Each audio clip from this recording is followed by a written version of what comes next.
Assalamualaikum warahmatullahi wabarakatuh. Perkenalkan, nama saya Ninin Anggraini.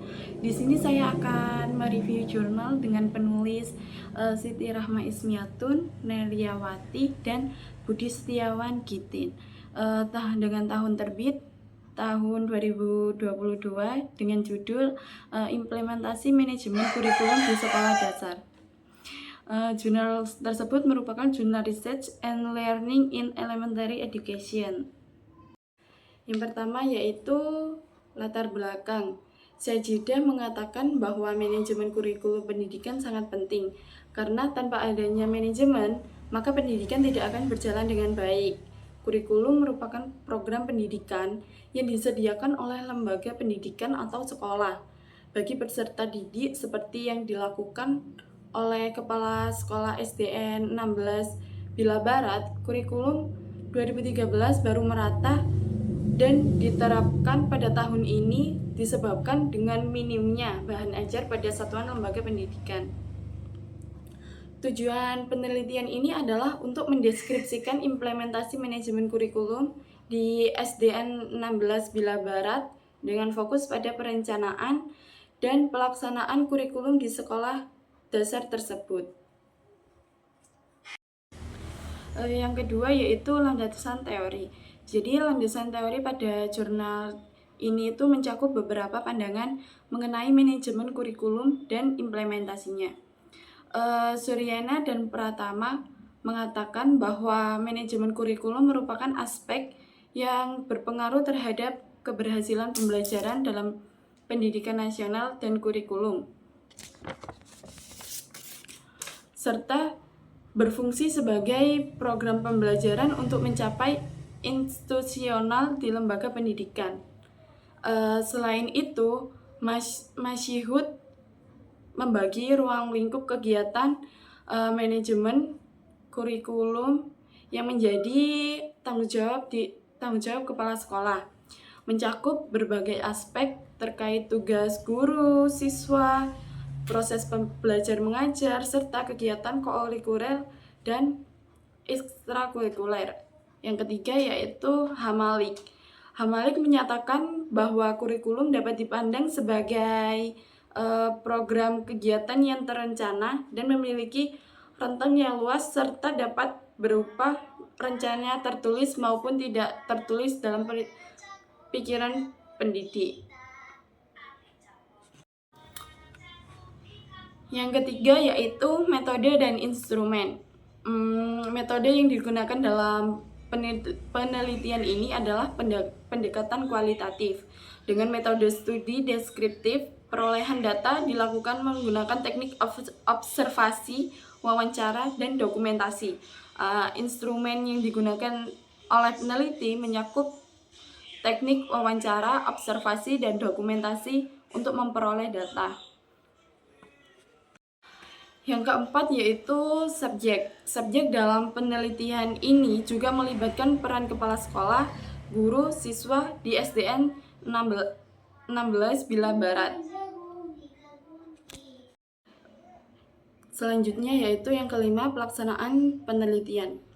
Peneliti melakukan beberapa tahapan dalam penelitian ini yaitu pada tahap pengumpulan data, wawancara dilakukan dengan kepala sekolah dan guru untuk memahami beberapa kurikulum ke-13 dan hambatan yang dihadapi. Observasi di kelas juga dilakukan untuk memproses pembelajaran, serta pengumpulan data dokumen terkait manajemen kurikulum.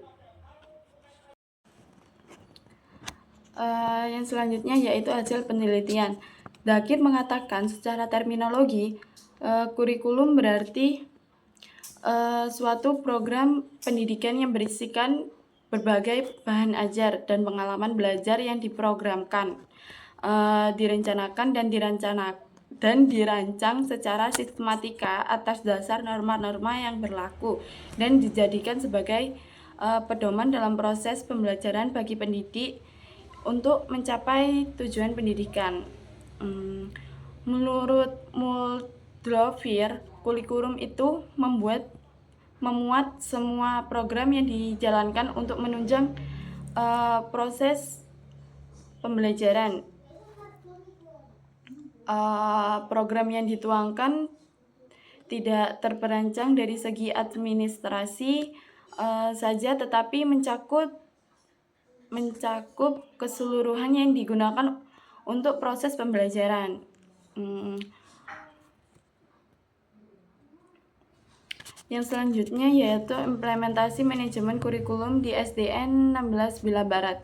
Berdasarkan hasil temuan yang diperoleh dalam penelitian ini melalui data hasil observasi, wawancara, dan studi dokumentasi tentang implementasi manajemen kurikulum, maka dijelaskan berdasarkan pandangan komprehensif terdapat setiap kegiatan yang direncanakan untuk dialami seluruh siswa kurikulum.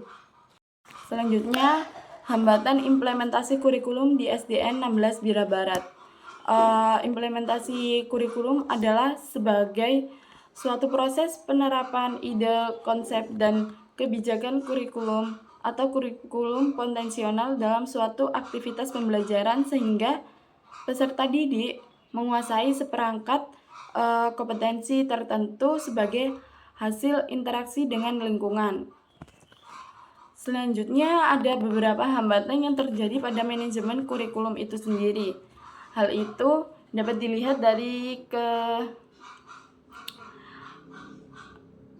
keterbatasan akan saran dan prasarana sehingga terjadi hambatan dalam mengimplementasikan manajemen kurikulum.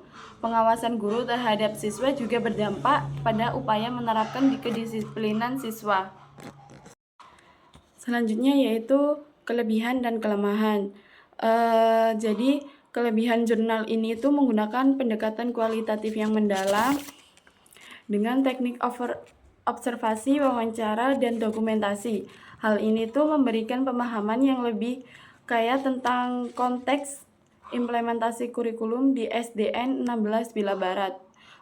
Penelitian ini menggunakan teknik menganalisis dan yang sistematis seperti redukasi data, penyajian data, dan penarikan kesimpulan yang memudahkan pembaca memahami proses pengelolaan data dan hasilnya secara logis dan beruntutan. Jurnal ini mengkaji implementasi kurikulum 2013 secara spesifik, lebih menekankan aspek keterampilan dan partisipatif siswa, aktif siswa, yang menjadi fokus pembahasan dalam jurnal ini. Penelitian ini tidak hanya berfokus pada keberhasilan, tetapi juga mengidentifikasi hambatan serta kurangnya sarana dan prasarana serta pengawasan guru yang memberikan wawasan penting untuk perbaikan ke depan. Selanjutnya kelemahan. Jadi kelemahan jurnal ini itu menyajikan beberapa referensi teoritis tentang manajemen kurikulum, pembahasan terhadap teori yang mendasari implementasi kurikulum belum tentu terlalu mendalam. Hal ini membuat teoritis kurang komprehensif. Jurnal ini hanya mengandalkan wawancara dengan kepala sekolah sebagai sumber utama informasi tanpa melibatkan perspektif guru, siswa, dan orang tua. Dengan melibatkan berbagai pihak, data dan analisis yang dihasilkan bisa lebih kaya dan beragam. Penelitian ini sepenuhnya menggunakan pendekatan kualitatif. Meskipun hal ini cocok untuk memahami konteks, namun tidak ada data kuantitatif yang mendukung temuan seperti data statistik tentang hasil belajar siswa atau evaluasi kurikulum yang lebih terstruktur.